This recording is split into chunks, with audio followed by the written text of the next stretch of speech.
ଯୁକ୍ତ 2 ଦ୍ୱିତୀୟ ବର୍ଷରୁ ଉଠିବ ଫର୍ମ ପୂରଣ ବ୍ୟବସ୍ଥା। ରିଆଡମିସନ୍ ସମୟରେ ଆଦାୟ ହେବ ପରୀକ୍ଷା ଫିସ୍। ଯୁକ୍ତ 2 ଦ୍ୱିତୀୟ ବର୍ଷ ତଥା ଦ୍ୱାଦଶ ଶ୍ରେଣୀରୁ ଫର୍ମ ପୂରଣ ପ୍ରକ୍ରିୟା ବାଦ ଦିଆଯିବ। ଏନେଇ ଯୁକ୍ତ 2 ପରିଷଦ ଏବଂ ଗଣଶିକ୍ଷା ବିଭାଗ ପକ୍ଷରୁ ରଣକୌଶଳ ପ୍ରସ୍ତୁତ କରାଯାଉଥିବା ବେଳେ ଖୁବ୍ ଶୀଘ୍ର ଏ ସମ୍ପର୍କରେ ଚୂଡ଼ାନ୍ତ ନିଷ୍ପତ୍ତି ଗ୍ରହଣ କରାଯିବ ବୋଲି ଜଣାପଡ଼ିଛି। ସୂଚନା ଅନୁସାରେ ସାଧାରଣତଃ ଯୁକ୍ତ 2 ଦ୍ୱିତୀୟ ବର୍ଷ ପାଠପଢ଼ା ରଜ ପରେ ଅର୍ଥାତ୍ ଜୁନ୍ 17ରୁ ଆରମ୍ଭ ହୋଇଥାଏ।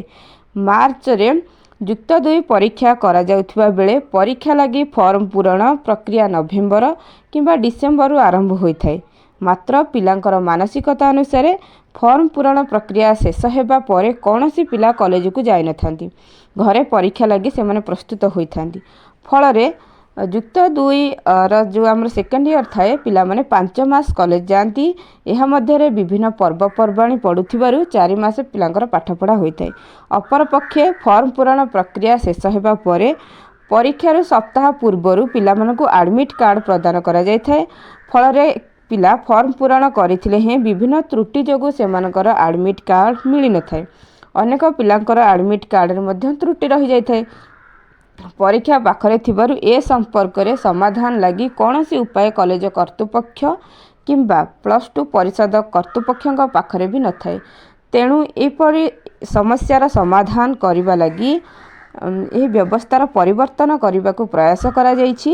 ବିଶେଷ କରି ଫର୍ମ ପୂରଣ ଶେଷ ହେବା ପରେ ପିଲାମାନେ ଆଉ ଶ୍ରେଣୀ ପାଠ ପଢ଼ାକୁ ନ ଯାଇ ଘରେ ରହିବାର ଯେଉଁ ମାନସିକତା ଥିଲା, ଘରେ ରହି ପାଠ ପଢ଼ିବାର ମାନସିକତା, ଏହାକୁ ବନ୍ଦ କରିବାକୁ ଗୁରୁତ୍ୱ ଦିଆଯାଇଛି। ଏଣିକି +2 ଦ୍ୱିତୀୟ ବର୍ଷ ରିଆଡମିସନ୍ ସମୟରେ ଫର୍ମ ପୂରଣ ପ୍ରକ୍ରିୟା ଶେଷ ହେବ।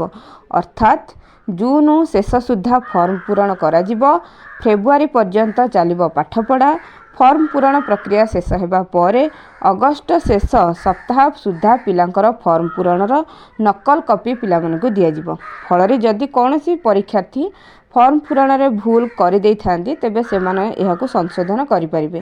ଫର୍ମ ପୂରଣ ପାଠପଢ଼ା ଆରମ୍ଭ ହେବା ପୂର୍ବରୁ ଶେଷ ହୋଇଯାଇଥିବାରୁ କଲେଜର ଅଧ୍ୟାପକ ଆଉ ଆମର ଅଧ୍ୟାପିକାଙ୍କ ଉପରେ କୌଣସି ଚାପ ରହିବ ନାହିଁ। ଏହା ବ୍ୟତୀତ ଜାନୁଆରୀ ଶେଷ ସୁଦ୍ଧା କୋର୍ସ ଶେଷ କରିବା ପରେ ଫେବୃଆରୀରେ ରିଭିଜନ୍ ମଧ୍ୟ କଲେଜରେ କରାଯାଇପାରିବ। ଫଳରେ ଆମର ଯେଉଁ କଲେଜରେ ଦୁର୍ବଳ ଛାତ୍ରଛାତ୍ରୀମାନେ ରହିଥାନ୍ତି ସେମାନେ ଏହି ବ୍ୟବସ୍ଥା ଦ୍ୱାରା ବିଶେଷ ଉପକୃତ ହୋଇପାରିବେ। ଯଦି ଆପଣଙ୍କୁ ଏହି ଇନଫର୍ମେସନ୍ଟି କିଛି ବି ହେଲ୍ପ କରିଥାଏ ତେବେ ଚ୍ୟାନେଲକୁ ସବସ୍କ୍ରାଇବ୍ କରନ୍ତୁ। ଭିଡ଼ିଓଟି ଯଦି ଆପଣଙ୍କୁ ଭଲ ଲାଗିଥାଏ ତେବେ ଭିଡ଼ିଓଟିକୁ ଲାଇକ୍ କରନ୍ତୁ। Thank you so much.